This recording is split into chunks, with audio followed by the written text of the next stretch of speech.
a dead bug variation. It's one of my favorite because you can really focus on the connection between your breath and the contraction through your abdominal wall.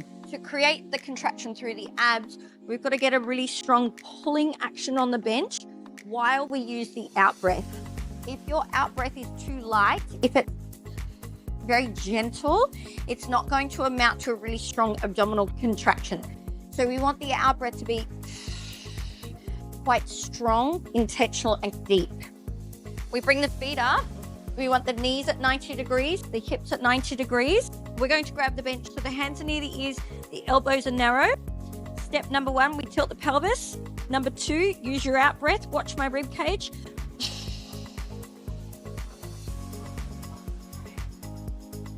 Take a breath in, set the pelvis, and then pulling hard on the bench.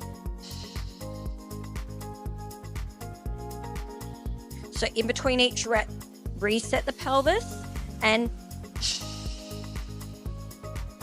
pulling hard on the bench while I funnel the rib cage down towards the hips. When I say you set the pelvis, what we're doing is we're getting into posterior tilt to the pelvis. There's a couple of ways you can think of that.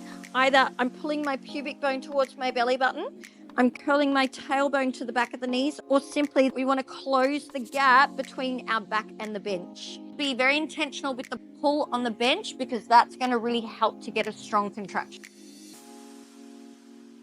Pelvis, pull, rib cage. Just make sure your knees aren't here.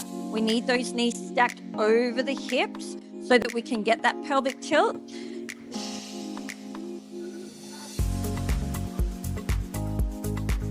Abs are on fire.